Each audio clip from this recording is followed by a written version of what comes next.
Assalamualaikum warahmatullahi wabarakatuh. Alhamdulillah. Wassalatu wassalamu ala Rasulillah. Nabiyyina wa Sayyidina Muhammad ibn Abdullah. Wa ala alihi wa sahbihi ajma'in wa man walah wa ba'd. Bapak Ibu sekalian, hari ini kita bersilaturahim untuk belajar bersama dengan tema yang cukup menggugah. Dan tema ini barangkali insya Allah mudah-mudahan bisa menjadi bekal awal dan inspirasi dari pesan MC tadi khususnya untuk ketua-ketua DPC ke depan. Karena yang kita akan kaji adalah tentang pesan universal dari risalah keislaman yang dituntunkan oleh Nabi mulia Nabi Muhammad SAW untuk siapapun. Nah, ini diantara keistimewaan beliau didesain oleh Allah untuk menampilkan keteladanan bagi siapapun, Muslim, non-Muslim yang ingin mengambil manfaat dari kebaikan itu dan diterapkan dalam nilai-nilai kehidupan yang dipilih. Kita ingin coba definisikan dulu. Ini temanya cukup dalam, cukup luas, mudah-mudahan waktu kita cukup untuk menggalinya. Saya ingin turunkan ke bawah dulu karena ini jalan dunia menuju akhirat. Ya, gerbangnya kan angkasa pura itu. Ya, angkasa itu kan ke udara gitu kan. Baik, jadi gerbang akhiratnya ke angkasa pura. Jadi nanti kalau ada tamu-tamu bandara, bukan hanya dia ingat terbang, tapi bagaimana ketika masuk bandara dia ingat akhirat itu. Tugas Pasio itu. Ada bumi, ada dunia. Itu berbeda. Saya ulangi, ada bumi, ada dunia. Itu berbeda. Bumi di dalam bahasa Arab itu diwakili dengan kata ard. Al-ard namanya. Inni ja'ilun fil ardi khalifah. Ard itu asalnya setiap tempat yang dipijak. Jadi kemanapun kita berpijak, di tempat manapun, nah, setiap yang kita pijak itu disebut ardun namanya. Al-ard. Nah, fungsi kita saat dicipta, di setiap tempat yang dipijak, itu menjadi khalifah. Artinya 3. Ya. 1, akar katanya khalafa. Ya? Dia punya 3 arti. 1, yang membawa nilai manfaat. Jadi dimanapun Anda ditempatkan, wilayah 1, wilayah 2, dan seterusnya, upayakan dimanapun kita ditempatkan, selalu berusaha menampilkan manfaat yang dirasakan oleh orang-orang yang hadir di sekitaran kita. Itu risalah awalnya. Dan dengan itulah Adam alaihissalam mula ditempatkan di bumi, membawa nilai-nilai manfaat yang tidak berhasil oleh makhluk sebelumnya untuk ditampilkan dalam kehidupan. 2, khalafa juga berarti sesuatu yang menghadirkan kesuksesan. Jadi dimanapun kita ditempatkan, Anda berpijak sekarang misalnya di Soekarno-Hatta, nanti berpijak misalnya dari Aceh sampai dengan ke Denpasar, dimanapun ditempatkan, ketua-ketua DPC ini berupaya menampilkan kemampuan maksimal untuk meraih kesuksesan yang diamanahkan. Dan jangan tanggung, kalau ditempatkan di sisi manapun, raih yang tertingginya. Karena dengan kita menempatkan cita-cita kesuksesan tertinggi itu, maka semua potensi-potensi utama dalam diri kita itu akan keluar. Effortnya lebih banyak. Itu 2. 3, khalafa itu juga berarti sesuatu yang saling menggantikan.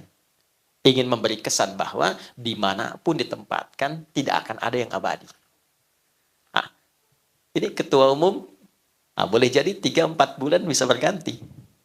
Ya, mungkin periodenya selesai, datang yang lainnya. Demikian pula CEO sekarang Pak Iwayan. Besok-besok mungkin nanti akan berganti, beliau naik lagi, yang lain menggantikan. Nah, orang tua sekarang jadi ayah. Besok selesai, datang anak, anak jadi ayah, Anda jadi kakek. Ya kan? Cucu 1, kakek, status berubah. Cucu 2, kakek-kakek. Ya? Nah, jadi selalu seperti itu kehidupan kita. Nah, itulah al-ard.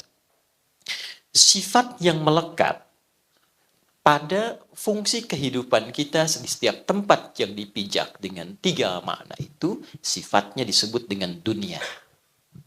Ya, disebut dengan apa? Dunia. Itu dunia itu dari bahasa Arab, dari kata dana, yadnu dunuwan wa dunyaan. Ya, dia membawa 2 arti yang sangat padat.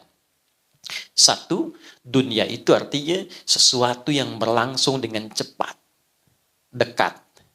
Ya. Jadi kalau orang Arab mengatakan hadzal ma dani anni, ini air dekat dengan saya. Ya. Sesuatu yang dekat dan cepat. Ya. Tak terasa ya. Rasanya baru kemarin dilantik, sekarang sudah 3 tahun kan? Hah? Ya, tak terasa kayaknya baru kemarin tuh. Ya, teman-teman ini membentuk satu komunitas, satu yayasan, ternyata sekarang sudah sekian tahun usianya. Itulah dunia. Sifatnya demikian. Jadi dengan kecepatan itu, kalau kita tidak manfaatkan setiap posisi yang diamanahkan untuk menampilkan 3 makna tadi, maka waktu itu akan terus berlalu, berjalan, dan tidak ada yang hadir pada diri kita kecuali penyesalan. Ya, sesuatu yang cepat bergerak. 2, dunia itu juga mengandung arti sesuatu yang rusak secara alamiah bila tidak dirawat. Ini gelas bersih walaupun tak ada airnya, didiamkan saja sifat dunia itu rusak dengan sendirinya. Anda punya handphone, ya bagus merek apapun itu, Anda diamkan, tidak diapa-apakan, rusak. Ya, itulah dunia. Jabatan juga begitu. Anda dipercaya dengan jabatan tertentu, ketua tertentu, Anda tidak bekerja, Anda diamkan, rusak fungsinya.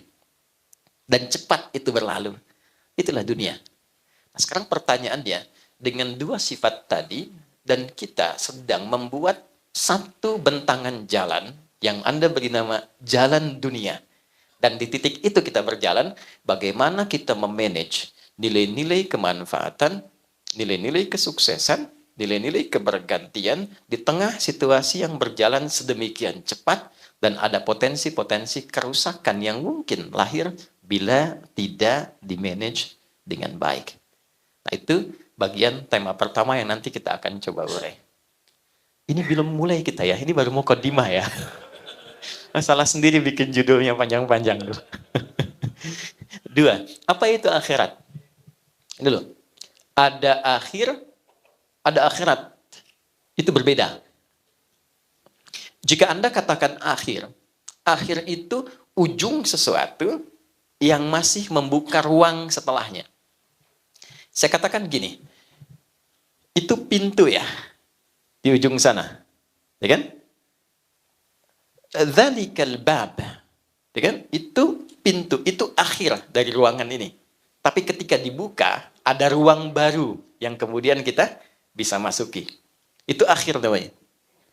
Tapi kalau akhirat, itu ujung sesuatu yang betul-betul ujung dan tidak ada ruang lagi setelah itu. Jadi kalau sudah berada di situ, maka sifatnya abadi akan di situ saja dan tidak akan berpindah ke tempat yang baru. Nah, pertanyaannya, ada ruang apa di akhirat itu yang menjadi ujung kehidupan kita dan tidak ada perpindahan setelah itu? Itu nanti juga kita akan urai. Hasil perjalanan dunia kita di jalan yang sedang kita titi ini, jika berakhir di ujung kehidupan ini, di tempat mana kiranya kita berada? Yang tidak berpindah lagi setelah itu. Nah, tidak mungkin kita menggunakan pendekatan karya kemanusiaan karena belum ada manusia yang sampai ke sana, berhenti di sana, nyampaikan informasi kepada kita untuk kita kaji ulang. Kecuali kita melandaskan kepada Tuhan yang telah menciptakan kita, yang mendesain semua kehidupan ini, dan menerangkan kepada kita tentang jalan kehidupan dunia menuju ujung kehidupan yang kekal dan abadi. Kepada siapa jalan itu kemudian diinformasikan, bagaimana beliau kemudian menuturkan, nah di bulan kelahiran sosok mulia itu, ya, yang diutus membawa risalah namanya Rasul, dan ini bulan kelahirannya Nabi Muhammad Sallallahu Alaihi Wasallam. Di titik itulah kita coba akan keluarkan panduan untuk sharing di pagi hari ini bagi yang merasa ini menjadi penting untuk bisa dibawa sebagai tuntunan kehidupan, maka silahkan nanti intisarinya diterapkan dalam hidup. Bagi yang merasa barangkali bisa melihat sisi-sisi lain, paradigma berbeda, itu pilihan hidupnya. Tapi pada akhirnya kita sepakat bahwa kita akan kembali pada Sang Pencipta, dan pertaruhan kita ketika membuka gerbang akhir itu adalah titik akhir kehidupan dalam akhirat yang kita buatkan tema.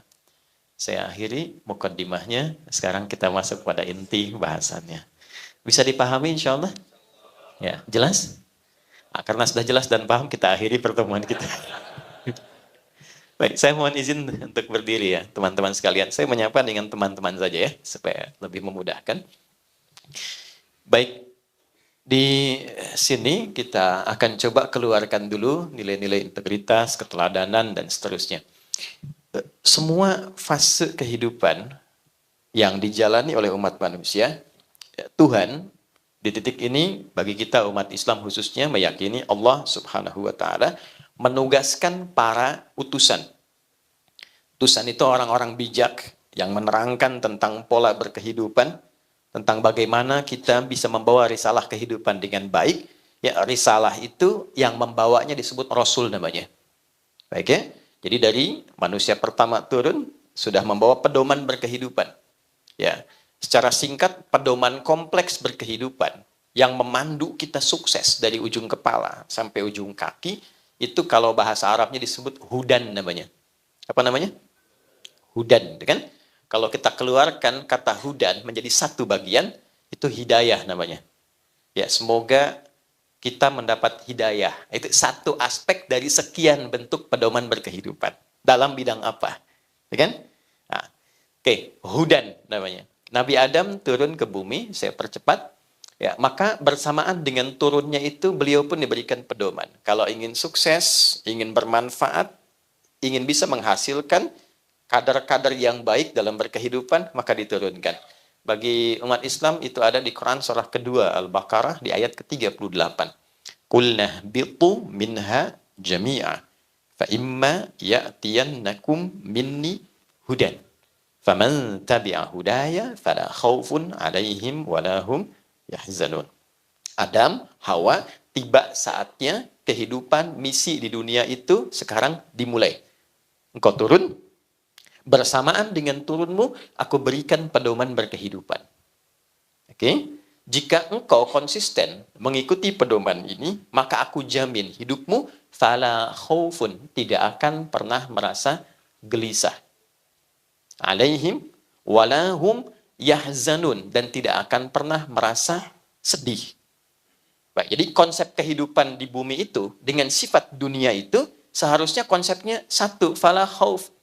Gak pernah gelisah, tenang. Jadi konsep dasarnya, dimanapun Anda bertugas, seharusnya tugas itu melahirkan ketenangan. Ya, dimanapun beraktivitas, seharusnya aktivitas itu membuat diri kita tenang. Jadi kalau ada kegiatan, dan kalau ada ruang tempat kita beraktivitas, tidak membuat kita tenang, artinya ada pedoman yang belum kita baca, dan belum kita implementasikan, sehingga tugas-tugas itu tidak kita rasakan membawa ketenangan dalam kehidupan pekerjaan kita. Bukan pekerjaannya yang salah, karena tidak mungkin Tuhan mengirimkan kita ke satu tempat, kecuali di tempat itu kita dipercaya punya kemampuan untuk memanagenya. Ini harus kita yakini dengan baik. Tidak mungkin Allah mengamanahkan, menugaskan seseorang di satu tempat, bila tidak dinilai, dia memiliki kemampuan yang pantas berada di situ. Ayatnya jelas. La yukallifullahu nafsan illa usaha. Tidak mungkin Allah memberikan tugas pada seorang hamba jika tidak dinilai memiliki kecakapan untuk bisa menunaikan tugas di tempat itu dengan baik.